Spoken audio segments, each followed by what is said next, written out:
Spencer Gallup, how are you doing today, sir? I'm great. I'm great. Scouting Fantastic. Combine is starting today. We'll break that down a little bit more next week. I want to dive into that after we see the action on the field. But today, today is one of those episodes where it feels like off season. It feels like off season. We don't believe in that word around here though, because there's always action going on. But today is a fun one because we're going to take a deep dive into not just the history of the NFL, but the greatest that the NFL has to offer. Our all-time Ball N Beatz team. Okay? That's what we're going to do. We're also going to break down the landscape of college football for everybody tuning in today. You guys should go subscribe to the channel before we get into today's action. You should hit that push notification bell as well to stay up to date on all of our new videos. Follow us on Spotify, Instagram, TikTok, and everywhere else. Go do that. All right. For sure. All-time Ball N Beatz team. Now, the thought process here is we have the best players at every position possible. Doesn't have to be, it's ours. It's our own personal ideas. Let's throw it out there. I'm sorry, there might be some guys we miss, and that's okay. That's okay, right? Like, not everyone can be as good as Josh Gordon was, okay? Not everyone can be as good as Dan Orlovsky was in Detroit. That's right. Not He everybody can wishes. be Tim as Culpepper. Tim not Culpepper. everyone can be as bad of a running back as Isaiah Crowell was as well, to be honest with you. But since we're at it, let's just dive into it, right? The greatest team ever assembled. This team would go undefeated. They would never lose a game. This is the No. greatest team of all time to ever assemble. Let's start on the offensive side of the ball, please. All right. Well, at quarterback, we have 2018 Matt Flynn in his week 17 game against the Lions. All those. No, I'm just playing. I honestly that's a good. I think that's a good one. That's a very good one. 600 passing yards in one game. I was thinking more of like a Kevin Cobb in Philadelphia. That one, is it Kevin Cobb who I'm thinking of? The dude who had like 7 touchdown passes randomly and no one, and he just like disappeared off the face of the earth. I think it was Kevin Cobb. Was it 2018? No, it was 2010 or 2011. Yeah, it was that time frame a little bit. Yeah. No, I have Tom Brady. I feel like I have to put Brady here just because he's won the most. He's the best quarterback of all time. He's one of the most accurate quarterbacks of all time. Another guy I was thinking about putting here was Drew Brees. Drew Brees just, lit up the Saints for years. So accurate. But it has to be Brady. We had the conversations about could Patrick Mahomes dethrone Brady at some point in his career? Possibly, but it's not likely. I do think Brady is the guy, and for him to win a Super Bowl and lead a team at age 40, I think he was 42 when he won it with the Bucks. He's either 42 or 43.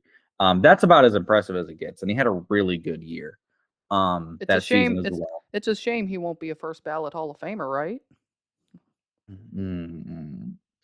No, it's stop. I mean, his coach can't make it on the first ballot. He might as well not either, 7 Super Bowls, Fair. what? It don't really matter. You know what I mean? Super Bowls, what? He only played in like 10 or 11 of them. Come on now, you can't be that good of a quarterback. Yeah, he went a whole 10 years without winning the Super Bowl. You kidding me?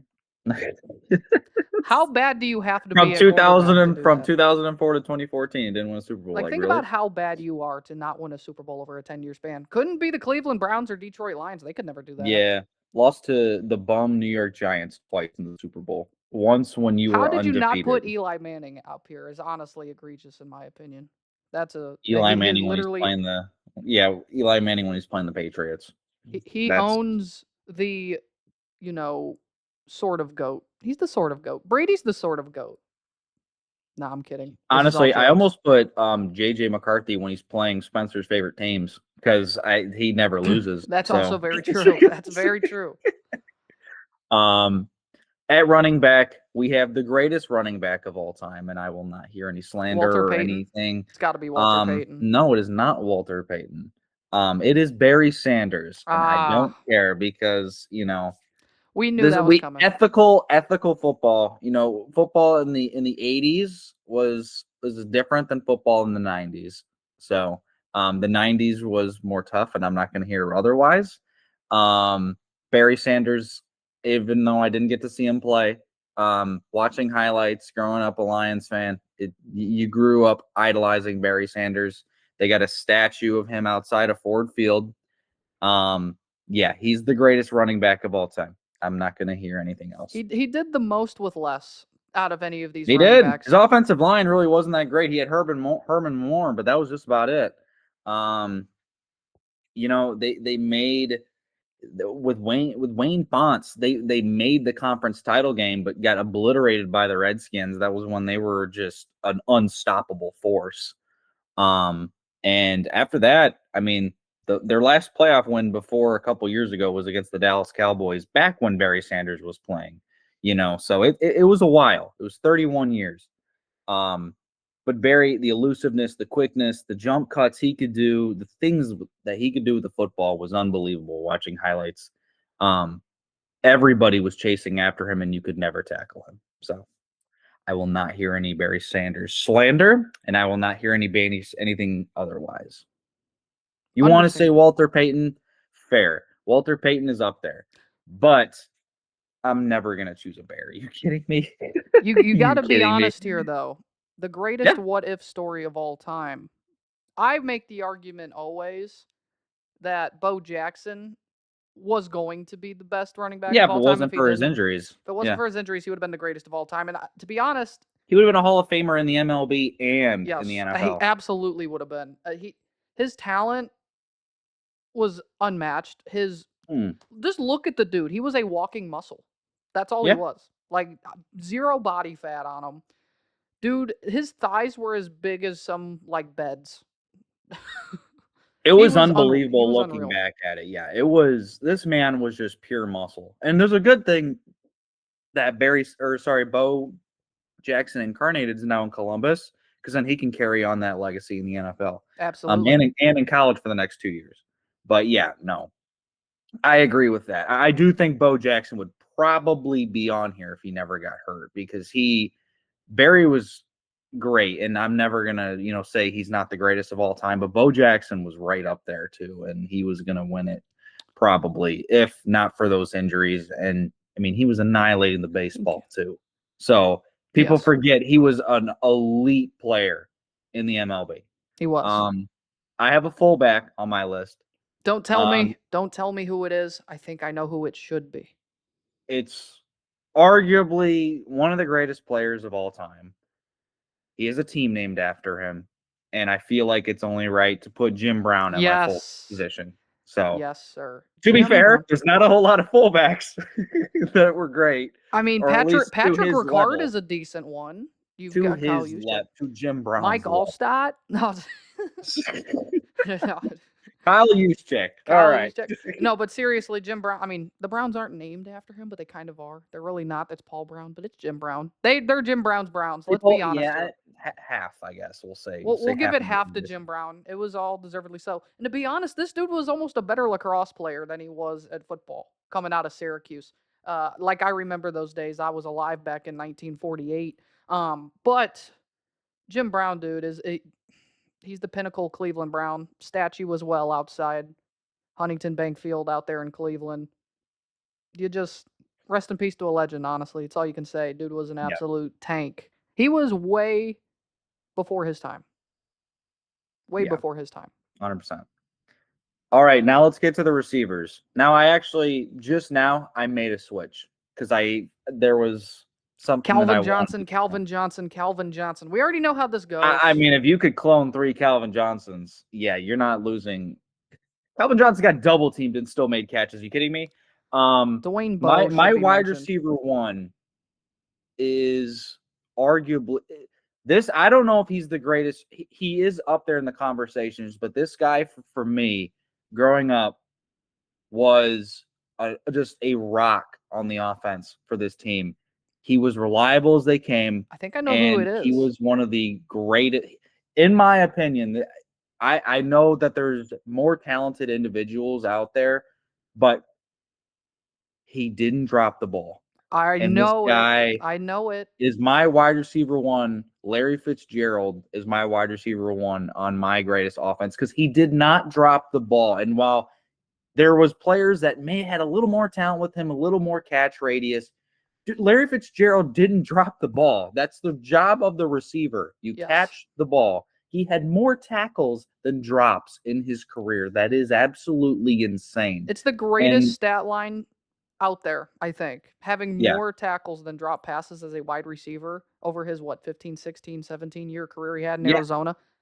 He's my favorite player of all time. A lot of he people don't know single that. handedly carried the Cardinals offense for years. And while they had some solid quarterback play with Carson Palmer, Kurt Warner. no, it's in Kurt Warner. He was their rock of their offense, and he was the guy to go to in every situation. And it sucks he didn't win a Super Bowl. I personally love the take because I would probably have Larry Fitz at wide receiver 1 too, simply because of him being maybe just the most reliable wide receiver that there That's actually what, has yep, just ever been. Regardless yes, of what people say, he may have been just the most reliable guy. He's like the Tim Duncan of the NFL, in my yep, opinion, where it's not always Mr. flashy. Fundamentals. He Yep. just got the job done every single time. He may have not made the one-handed catch that, the next guy on my list could make, or just these insane catches you've never seen, but he caught the ball. You threw it in his hands, he was not dropping it. And if he did, the entire crowd would gasp. They'd be Yes. shocked if he ever dropped the ball. My wide receiver 2 on my team is Randy Moss. Randy Moss, insane catch radius. The fact that he could come, he put Marshall on the map when he was in college there. And, the whole thing with Rand University, that 30 for 30, which is a really cool story. Kids, getting mossed and stuff like that. His name straight through, like children would know about Randy Moss because of his last name. Yes. And when they were throwing the football, you got Moss and stuff like that. When you have kids saying your last name when you're playing a game, kind of like LeBron or Kobe or something like that, you've made it. But on the football field, he was a quick, twitchy, tall receiver with a catch radius that I've never seen before. And an unbelievable generational talent that we might not see for a long time. Randy Moss is my wide receiver too. I like it. I like it. We're still missing a guy though. He has to be wide receiver 3, right? If he's not wide receiver 3, everyone might put this up in arms. Yep. And that's why at wide receiver 3, we have my favorite player growing up and a guy that you had to put 2 guys on him to even try to contest the ball. He could not be stopped. This guy was built in a lab. This guy was built. His name was Megatron for a Jeremiah. reason. Oh, I was gonna say Jeremiah Smith definitely was built in a lab. Yeah. Yeah, and I will be cheering for Jeremiah Smith when he gets to the league because he's insane too. But no, Calvin Johnson, and I know. Oh, where's Jerry Rice? Where's Jerry Rice? That's what Jerry I was Rice thinking. is one of the greatest receivers of all time. Here's the thing. I don't care. It's my team. And Facts. you're not going to get the catch rate. Jerry Rice was not Calvin Johnson. Calvin Johnson was not Jerry Rice. They're 2 different players.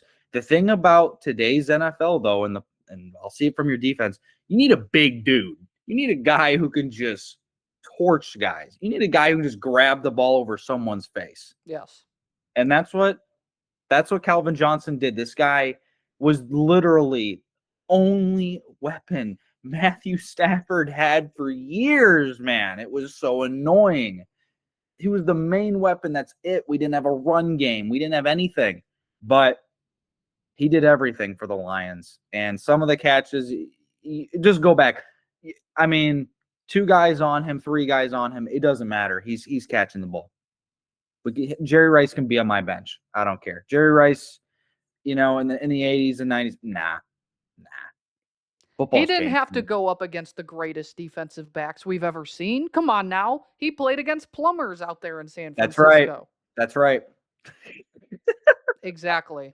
That's what those old Dallas Cowboys were. They were just plumbers. Those old Steelers defenders, just plumbers. Just Mean Joe kidding. Green's not going to show up Absolutely because kidding. of hatred. Absolutely kidding, although you might be right. You're No, we're definitely right. Mean Joe Green, you are not on this list. I'm sorry. Browns fan here. Can't have him there. Although there is a yeah. Steeler on the defense, just giving a nice little look into the potential look. There is Yeah, a I already Steeler. know. I already know who it is. At tight end, I want to. There was a couple different ways I could have gone with this. There's a lot. In my opinion, I don't think there's the greatest tight end of all time. I think there's a couple. It's basically Aaron Hernandez at the top and everybody else underneath. He was at the top, He was. and then he was at the bottom, Yes. and then he was 6 feet under. Um, That's bad. At tight end, I have Rob Gronkowski, just because. Okay. Tom Brady's my quarterback. He has the chemistry with Rob Gronkowski. Gronk in his prime, you couldn't stop him. He trucked everybody. He had a great catch radius. He wasn't dropping the ball a lot like Larry Fitzgerald. Just a powerful tight end. Tony Gonzalez was going to be my other option That's here. fair. I had to think about it. I just went with Rob just because of Tom Brady and his connection. If this was a theoretical team and we were actually playing, they have that chemistry.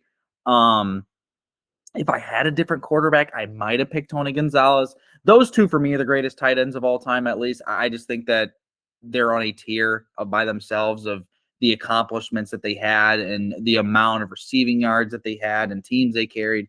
But I picked Rob just because of his connection with Tom. So it's fair. It's fair. I think Aaron Hernandez could have because of his connection to Tom too, but that's just my opinion. But I like Gronk. Antonio Gates, I feel like could be up there. I mean, of course, Travis Kelce. yes, Yeah, I like the pick of Gronkowski personally. There's a lot of people I think in our age range. I don't think there's the greatest tight end of all time. No. I think there's just tiers. Yes, there's that tier one Gates where is there's another a lot one of I thought. Gates is another one I thought about. I didn't really think of Kelce. I don't know. Maybe it's just because I don't like the guy. Gary but Barnidge.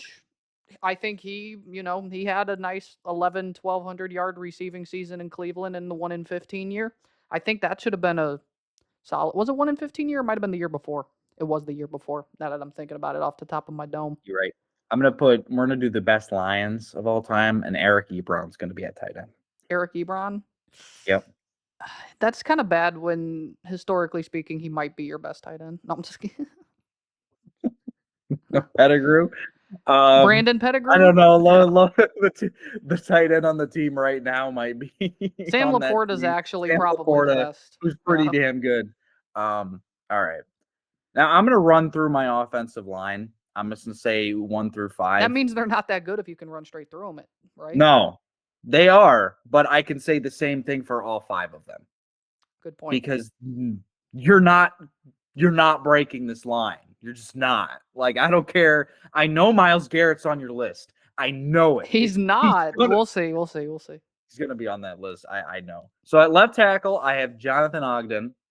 That's a very good left tackle. Unbelievable left tackle for years. Left guard, I have Larry Allen. At center, I have Jim Otto. Okay. At right guard, I have Zach Martin.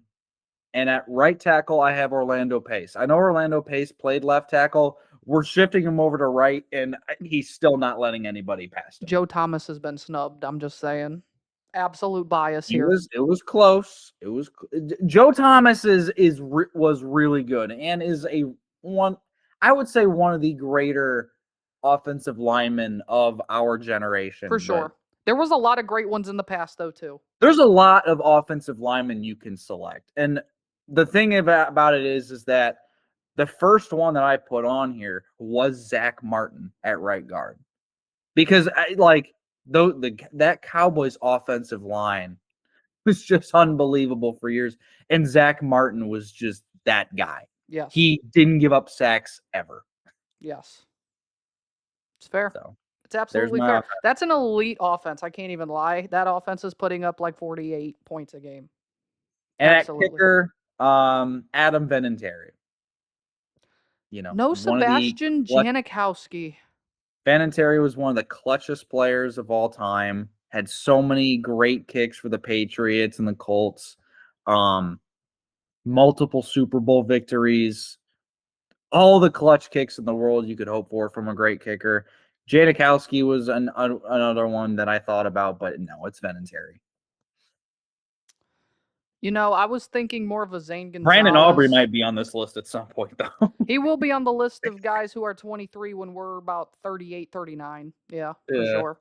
Um, I like the list. I like that list. Of course, the thing is, there's so many guys you could argue at Yeah. set positions that it's like, okay, you got snubbed, but it's like, nah, it's our team. It's our team, right? Running backs is a massive one that you could just debate so many about. You could say Absolutely. so many names at the running back. Same with receiver. I mean, these, the weapons, quote unquote, of the offense, tight end, wide receiver, running back, those are the ones you can really debate. I don't think there was really a debate for the fullback, the quarterback, or some of the offensive linemen. O-line is different because there were so many growing up and back in the day, but it just depends on your preference. And for me, I wanted reliable weapons and I wanted just big dudes up front that just would pancake people. And the greatest quarterback of all time, who's as accurate as they come. So I'll give a caveat for the defense. I think the position I struggled with the most was linebacker. Because at linebacker, really, I think there's actually so many more like elite linebackers. There's a lot of guys who have completely, I felt like, gone under the radar. I'm kind of bold with one of my linebackers, I will say, when we get there, but we will start on that defensive line. Left defensive end, it has to be. Granted, he is technically an off-ball linebacker, really the best edge rusher of all time, Lawrence Taylor. yep, Lawrence Taylor has to be on that starting defensive line. What he did no, in New York was no unreal. debate. No debate. No debate. At nose tackle, I'm going old school. I'm giving a tip to the cap to one of the greatest defensive tackles we've ever seen in the NFL. One that a lot of people from our generation never really heard of a lot. But I'm going with Vikings John Randall. John Wow, Randall that is is old school. is probably the OG best defensive tackle in the NFL. Yeah, And I think, I mean, massive. you've had obviously the refrigerator Perrys of the world, the Mean Joe Greens of the world. You've had a bunch of these dudes, even modern day with Aaron Donald as well, Vince Wilfork. Vince Wilfork. There's so many of them now, and you just still have to tip the cap to John Randall. And speaking of the other defensive tackle next to him, I am going to give the nod to a Patriots defensive lineman. And it's not Vince Wilfork. It is Huh? another guy who actually had a serious impact on those early Tom Brady days. I'm going Richard Seymour. Yep.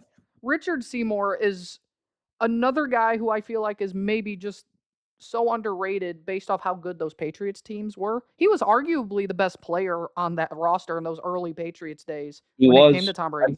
until Brady ascended. Yeah, he was. He was unbelievable. This is where it gets fun. Right defensive end. You could go so many. There was two names that I was thinking of. Okay. Julius Peppers Yep. and Miles Garrett. No way. What? The one that got the nod, it's Miles Garrett. Okay, it's Miles Garrett. It I is. knew It's it. I Miles Garrett. knew it. I Now, knew it. now let's be for real about Oh, Miles I Garrett. knew it. Let's I be told honest. you. Of course, Or Orlando Pace is putting Miles Garrett in a blender. Are you kidding me? he is absolutely not, my friend. Yes, Okay, he is. Miles Garrett is literally a Greek god if you look at him Yeah, like when that. he plays backup offensive lineman in bad teams. When he No, plays good teams, he doesn't show up. That's why he had 5 sacks against the Raiders this year? he had 5 sacks on Drake May. Oh, was it the Patriots? Yeah, the Patriots O-line was He ass. had 4 sacks on the Ravens, yeah. Bad O-line. Myles Garrett is I How mean, many he do you has have on the this Lions? how many did he have on the Lions? But he had the most sacks in NFL history and 150 less snaps than Michael Strahan and 200 less snaps than TJ Watt.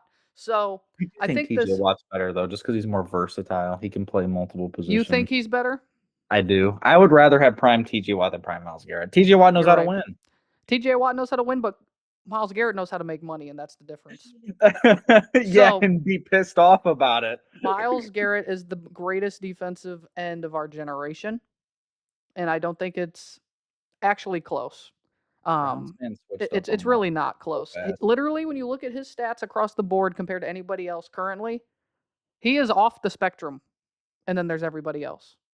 He is one of those guys. I'm sorry, Aaron Donald, you didn't make the list, but Myles Garrett had to just because It's a little it's my crazy. team. It is Hey, my that's all team. right. Our offense is going to destroy you guys. You guys got no chance throwing Miles Garrett out there, and then two defensive tackles who are so old. You have Jim You need Brown. some. You need You some have youth. Jim You need Brown. some youth. This is Yeah, but our he's not team. gonna. Hold on. Yeah, but he's not gonna be getting a ton of playing time. It's gonna be Barry, Tom, and then you got receivers. Yeah, You have Lawrence Taylor and Miles Garrett off the edge, man. I have See, a here's feeling the thing. you're gonna. I have a feeling you're gonna have Darrell Revis out there, but it doesn't matter. Like, my receivers are just gonna cook every single person, and then yeah, We're the Barry same Sanders. team. We're the same team, brother. This is the defense too. This is the defense Oh, for we're our not team. playing against each other. Oh, I thought we were playing against each other. This is Okay, this is the all-time BNB team. This is then our if I'm a team going against co-general everybody. manager, I'm very upset about some of these selections. Just Miles Garrett, are we Miles serious? Garrett, yes, he is the greatest thing we've ever seen on a football field. Let's Didn't even move get a on to the sack. Didn't even linebackers. get a sack against Taylor Decker. Come on, be real. We're moving on to the linebackers, all right? Weak side linebacker.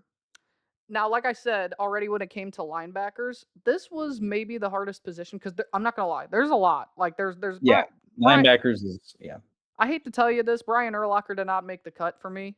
really He did not. Zach wow. Thomas did not make the cut, although Zach Thomas could have made the cut. There's a bunch of others out there. Weak side linebacker, I'm going with Tampa Bay Buccaneer Derek Brooks. Okay, Derek Brooks is, I mean, one of the nastiest linebackers we had yeah, in the 90s and early 2000s. Absolute filthy. nice I Super Bowl. love Super Bowl champion. Our Yeah, with middle Gruden. our middle linebacker, it just has to be. It has to be. Regardless of how you feel about him off the field in his early days, It has to be it has to be Ray Lewis. Ray Lewis. Yep, The was rolling that greatest R. I was ready. the greatest highlight tape you'll ever watch simply because you feel like he actively runs He's through brick feared, walls. feared up the middle. Nobody wanted to even. No. If you played a slant against this guy, your receiver was going to be going into.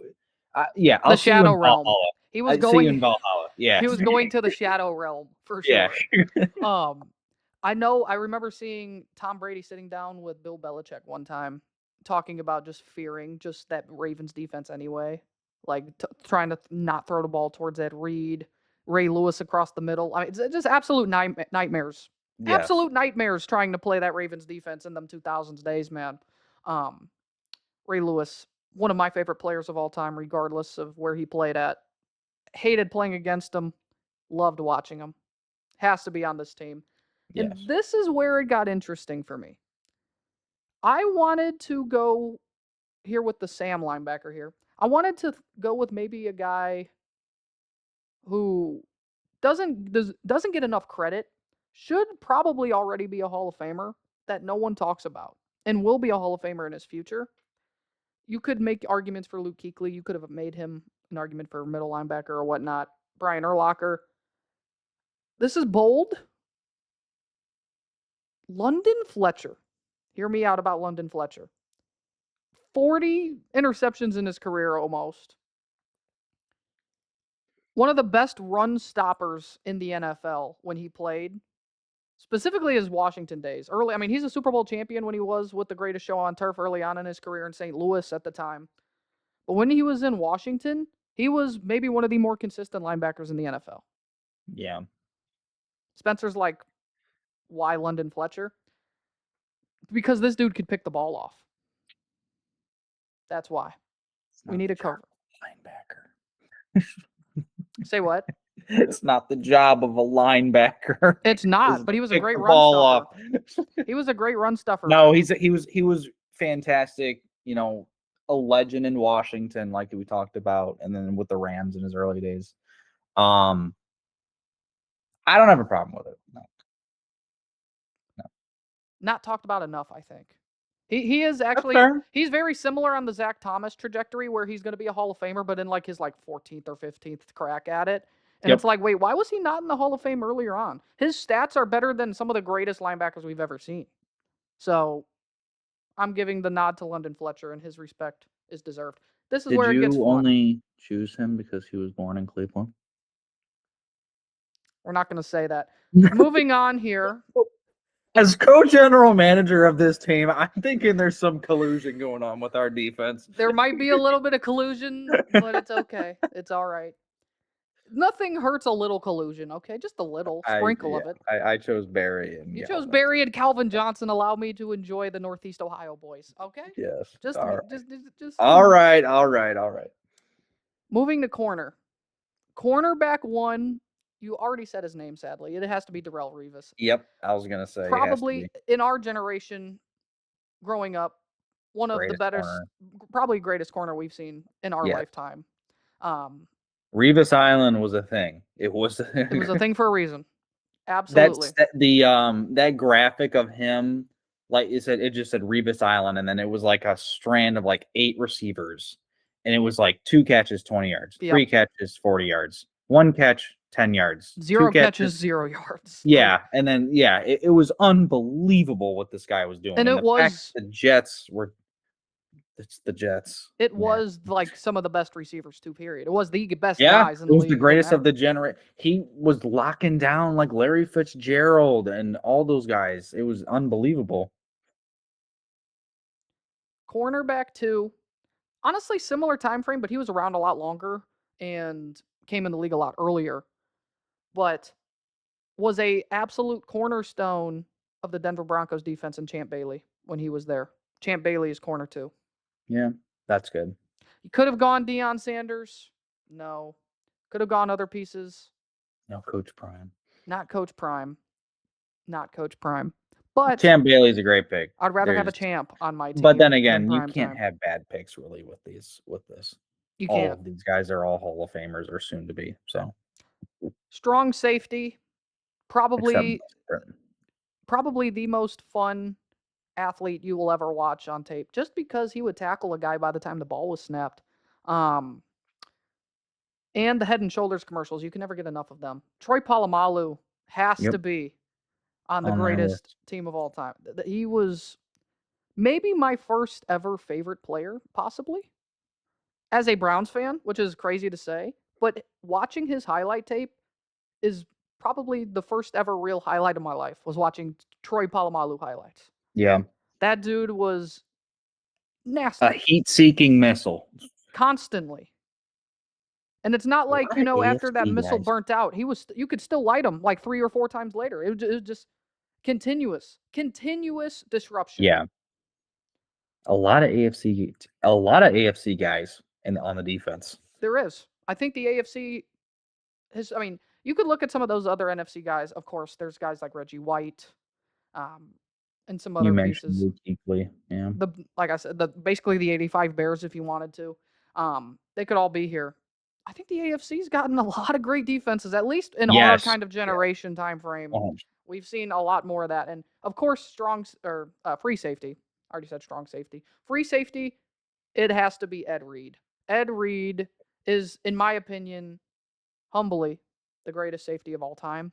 Of course, there's Ronnie Lott talks. I wasn't old enough. Sorry, old heads. We'll be old heads in 20 years having the same argument when Emmanuel McNeil Warren is the greatest safety of all time. thanks. But Ed Reed's going to be finishing up the defense there. And then the punter. Could have gone Ray Guy, but I wanted to be different. So I went with another Raiders punter in Shane Leckler. Shane Leckler is practically Ray Guy, just 25 years younger than he was. So that's the punter. Now, Fair. when you come back next week, we'll have the best gunner of all time, maybe the greatest long snapper, maybe just the greatest Jake placeholder. McQuaid. Who is the greatest placeholder of all time? The great. Josh McCown? You can just name backup quarterbacks. Josh McCown, Josh Dobbs, Jason Campbell, Didn't Mariota do that? Mariota. Yeah, Mariota does. Just any backup quarterback. I assume Dan Orlovsky and John Kitna were elite at Yep. that job. Yeah. We're going to get into a very heated debate about the greatest placeholders of all time next week. I can feel that coming. Yeah. Got to take a sip of some water real quick, though. Quench the thirst here. Lips getting chapped. Feel like I need my Aquaphor on the lips as we speak. But we won't put the Aquaphor on because instead, I'm going to tell you guys to please subscribe again to the YouTube channel, okay? Follow us on Spotify. Follow us on our Instagram page, TikTok page, and our X as well, at Ball N Beatz Media. We're getting pretty active currently on the social media side, so we're dropping more content that way over to you guys in the next few months. I just feel like we're going to be pretty active over there moving forward. So do that right now. No choice. Right now. You're held hostage. Pause the video, actually. Pause the video and do it. You good? You did it? All right, let's go. The state of college football. We have seen a lot of tea, if you will, as the new generation calls it. A lot of drama going on in just collegiate athletics, period, let alone college football. And I just kind of want to have a little debriefing with you because even just in the last couple days, you have Cincinnati suing Brendan Sorsby. You have Chandler Morris going to court with Virginia trying to get a 7th year of eligibility. You remember the days when we were, like, even when we were younger, you would have guys go to court to try and go pro early. These guys need to get jobs. You've had, obviously, the Trinidad Chambliss situation, the one that's been the most talked about. You still have others. It did work with him. You still had, let's see, Joey Aguilar at Tennessee was trying, but he got turned down. So he's at the combine. I mean, of course, there's others. I just want to talk about it because we're in such a weird state. Yeah. Well, I mean, that's what happens when NIL gets so involved with decisions, and you have all these marketing and law firms giving money out and just paying a bunch of guys just to come. I mean, Darian Mensah, the whole situation with that of him saying, "Yeah, I'm coming back to Duke, sign a contract," and then, "Oh, actually, I'm going to try to get out of this contract by no matter means possible." And Duke pursuing legal charges, and then it ended up not mattering. He ended up being able to leave and going to Miami. It's just what happens. There's no loyalty anymore. College football, to me, it's like I love college football, but like, dude, like none of these players really care about the school they go to anymore. Or I should say a majority. Some of them still do, but like a majority of these kids don't really care where they go. They just want to be shown, and they just want to get their money. And that's why you have all of them leaving and going to sign these contracts and stuff like that. Loyalty means nothing to these players. They just want the bag, and then they want to get out of there by no matter means possible. Yeah. And it's sad. I mean, it really is sad because like you used to know what players you were getting because you got excited for recruits, and you're like, "Oh, You this is got gonna be our excited when freshman guy." he comes in his junior year. You know, he finally rebuilds, but we've seen what he can be at high school. Let him develop under our coaching staff, and when he comes in junior year, he's ready to go. Yep. And now he just transferred after as being a freshman because he sat behind the senior player and was going to start next year, but wanted a better opportunity elsewhere. So guys don't want to compete. Guys want everything handed to them in terms of positions, in terms of playing time. They don't want to compete with others because they don't want the risk of not being able to play and losing out on money. And that's why you have just like just way too many kids transferring. It's just Right. unbelievable. But it won't change until we get somebody that has a voice in college football and can be a governor or just something that can kind of commission all of these NIL transactions that can, just fix things, just like clean Right. things up because it's just a mess right now. And I'm all for players getting money, and that's not what it has to do with, but it's like, I do think loyalty should mean something. I think that the best part about college football was the rivalries and all that, and rivalries are dying in college football, and that's the problem. Rivalries, Um, regionality, Regionality's traditions. dying. Conferences don't mean nothing anymore like they used to. Rivalries themselves, there's only a couple that still mean a ton. And even after that, you're getting rid of rivalries. You got rid of the Bedlam series because of Oklahoma leaving for the SEC. You got rid of the Civil War because Oregon left for the Big Ten. Um, and these are rivalries in these regions that mean something. They're in-state You rivalries. just got Notre Dame USC not playing next season as well. Yeah, One of the biggest ones. A- Um, and yeah, yeah, and the one thing I will say, we did gain back Texas and Texas A&M, which is cool, but it's not fair to these other programs that they look forward to these games every year. Now it's gone, and you have these players every year. It's like you got a new quarterback every year, you got a new running back, a new receiver, you got a new defensive lineman, a new linebacker, a new shout out my safety. beloved Red Raiders Yeah, all the you time. just got new players, and if you buy, you can buy their jerseys, but they only played for you for 1 year, so it's like, what's the point? Um, unless they win you a championship. But I don't know. It's really like there are players that still care about loyalty, like Jacob Rodriguez, fifth year player at Texas Tech, and Maybe he my was just, favorite player in the draft. yeah, He just is. he was a baller for years at Texas Tech. He stayed there.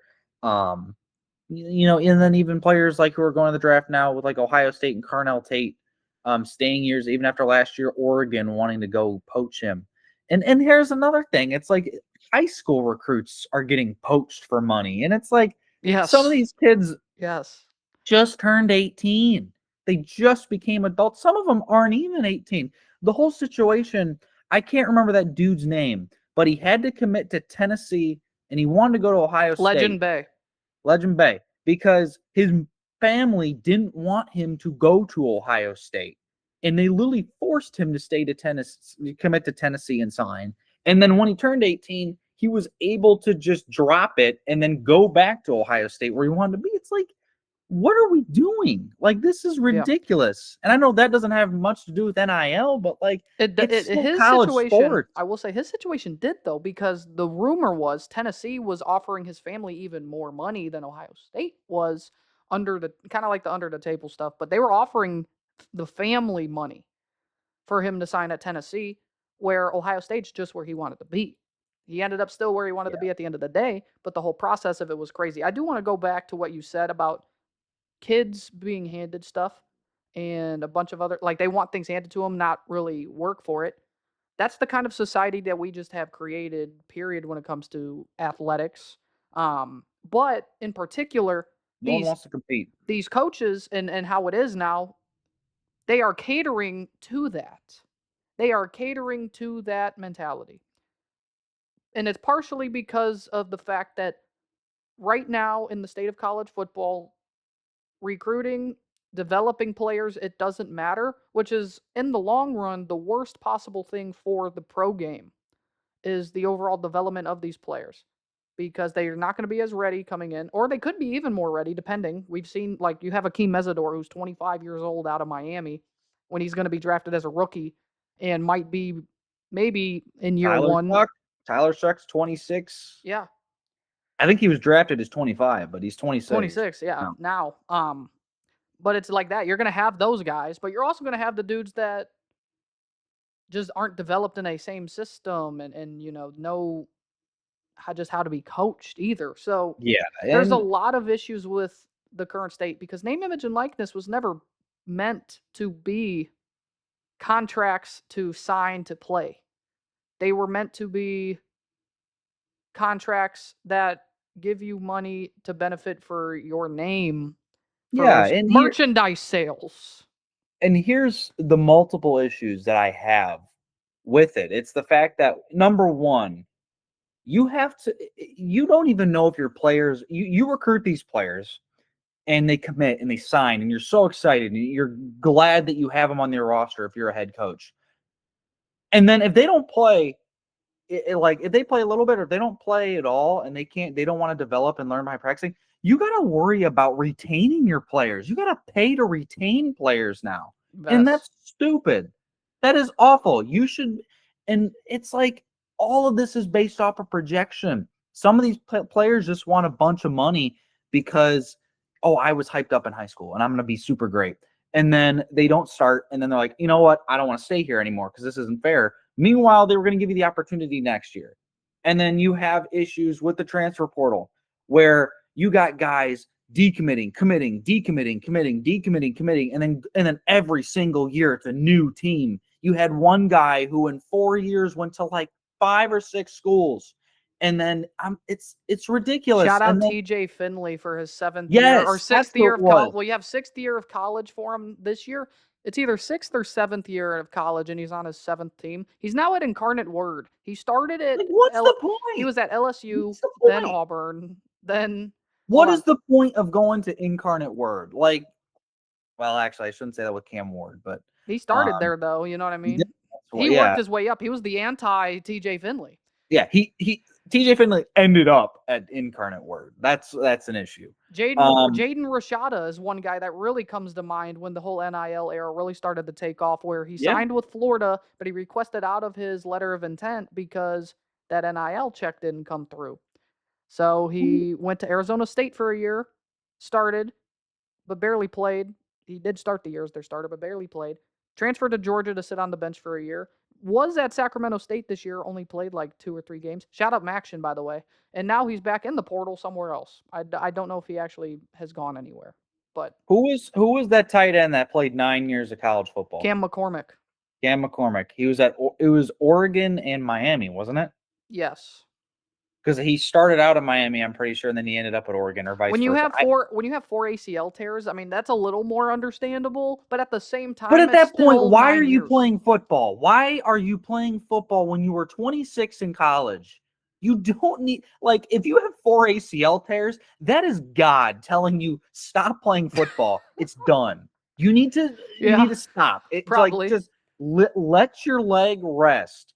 And he kept coming back, and the problem is he didn't do anything. He was like a backup tight end who got a couple hundred receiving yards a year. He wasn't good, and he just kept Well, he coming did back, kept his coming back. last year with Cam Ward. He was like their main tight end, but outside of that, it wasn't Well, much of year any. 9, you better be if you've been in college football for so long. You're Yeah, a grown man yeah. going 26, going against 8, 19, and 20-year-olds. You get a 6-year difference on these guys. It's ridiculous. And then the transfer portal, you have so many guys who get lost in the transfer portal because, like, you know what? I don't like this place. I'm gonna get a better opportunity, and the better opportunity never comes. Never And then they're comes. stuck in the transfer portal, and they got nowhere to go because they don't have the tape, they don't have the time, they don't have anything, and they're not going to get paid this money. And they never So play football again. They never what's the even go to point? college again.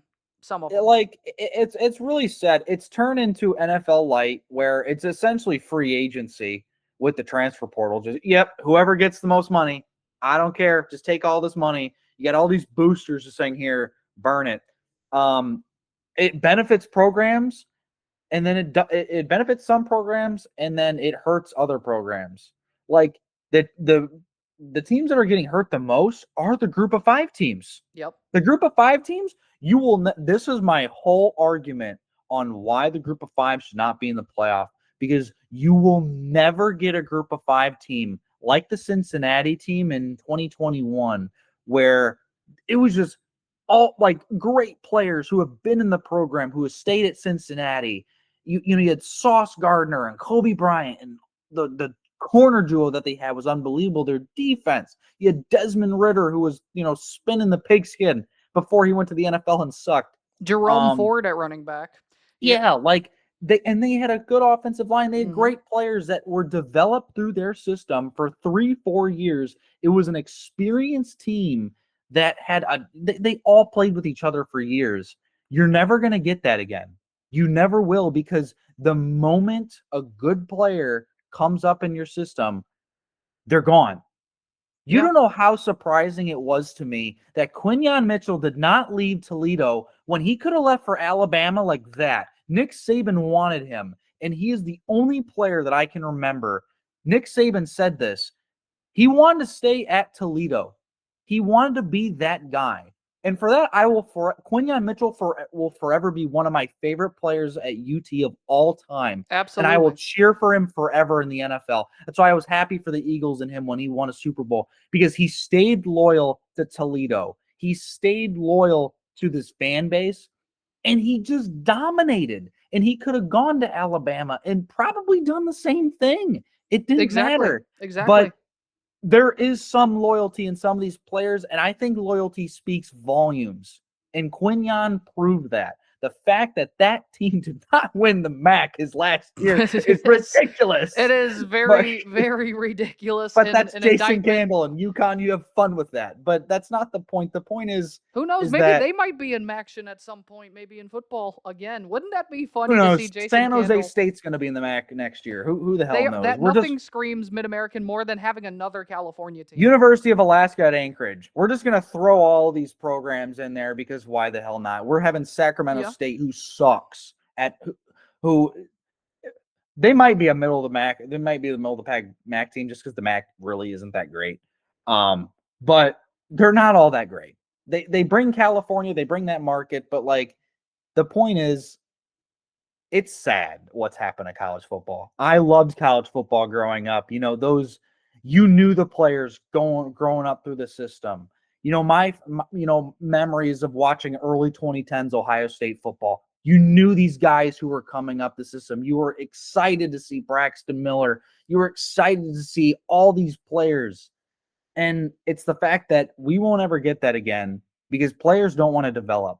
Players want to play. And that's the whole reason why you have all these guys transferring, because they want to get playing time. And one thing that surprised me, there was one move that this player transferred there, and it surprised the hell out of me. But at the end of the day, I think it's going to be the absolute best move this player made in his life. And that's Dylan Raiola transferring to Oregon. He's going to back up Dante Moore this year. Yes. He is going to learn a ton under this system. And then next year, he's going to be the starter. And I think he's going to ball out. He's going to I sit agree. behind Dante Moore. He's going to learn a ton behind him. Dan Lanning, I trust a ton. And then he's going to go out there and he's going to ball out. And he might get taken in the first, second round. He'll get drafted. He will. If he stayed at Nebraska, he probably wouldn't have. And the one thing about the transfer portal I will say is, if it's not working, the system's not right, I would leave. I completely agree with that. I think players should be getting other opportunities. I have no issue with a player leaving. It's the fact when they jump ship, when they don't want to develop and or they don't get what they think they are deserved. I don't think that's fair. And I don't think that's fair to the coaches who are trying to develop these young men into grown adults, Exactly. into great football players. And at the end of the day, the fan bases get screwed by it too, because it's like, who are these guys? They're just transfers, 1-year transfers coming in from schools I've never heard of, and then they leave and they don't play. And I'm excited about this 5-star recruit. Nope, he's gone. He didn't play. And then you got these group of 5 schools who, like, say Quinyon left. You got fans of Toledo who are like, oh, Quinyon left. Well, what are we going to do now? They're Right. Go just poach left an with the FCS scraps. program. Yeah. Yeah, they're left with the scraps. So, For and sure. it's not fair to these group of 5 teams. And listen, the transfer portal's a mess, and it's going to be a mess until we get somebody to kind of govern the whole thing. But until that day happens, This is what's going to happen. It's NFL free agency. That's all it is. It is. It It's it just is. scramble around, pay the most money to these Yes. players. You got big booster money. You know, you can have a bad team and make it into a good team with NIL, which I think is cool, like in Indiana. But it also hurts blue bloods. This whole thing hurts blue bloods because OSU, Georgia, Alabama, all these Clemson were built through recruiting. They were built through we're going to get the best players in the country, have them sit for a year, their freshman year, or unless they are just that good, we'll have them start. And then their sophomore year, they're going to take off. And they're going Yes. to be all conference. They're going to be all pros. They're going to be up there for all the conference awards, all the awards of their position. And that's not going to happen anymore It's not. because of the fact that they're gone. The minute they don't start, they're gone. So, I will say and you this. burn those bridges when it comes to it. You do burn bridges, but that's also the whole thing with it right now is that they keep relationships with other people that were recruiting them as well in the process. A lot of the time that's how it happens where they transfer somewhere where they already have kind of rapport with. I get the argument from a player's perspective because of the fact that coaches can also just pick up and leave whenever they want to as well, even though That they is are under fair. contract. That's fair. Yeah, If your coach leaves, I think you should be able to leave too I because you're completely built for agree that with that. system. You know what I mean? But the one I don't think it's fair when you have a player transfer 3 or 4 times. No. Like when you were one transfer, completely fine. 2, it depends Ooh, on what the bless situation me. is. And then once you get to 3 and 4, it's like, okay, what are we doing? Like, I don't know, but Why not 6? Why not just keep 7? going up. Yeah, you can be TJ Finley. You can transfer twice in one Like season. Like, like why like not? the great there, I will have a little nugget for that after this. Like the great LeBron said, not 1, not 2, Ooh, not not 3, 3, not not 4, 4, not not 5. 5, not 6, not 7. Um Only ended up being 2. only So ended up being 2. It was. But going to the finals 4 times. but TJ Finley, you are an absolute legend. Okay? I need an incarnate word TJ Finley jersey. I just need to know. I need actually I just need a TJ Finley jersey that's just got like 6 colors on it. Oh You've got the my, Western yeah. Kentucky Hilltoppers on it. You've got the Texas State Bobcats. You've got two. Auburn, Well, technically he never played for Tulane, but he did transfer to Tulane. Auburn and Um, LSU. I think didn't Auburn. he go? Well, Auburn, LSU, but you're also forgetting he played at Georgia State last year. But he Yep. actually was at Tulane first, but then he got arrested and then transferred to Georgia State. And now, incarnate word, a Redbird. Oh my gosh, it's It's the so world we sad, live in. dude. It's the So world sad. we live in. It is sad, but you got to adjust with the times.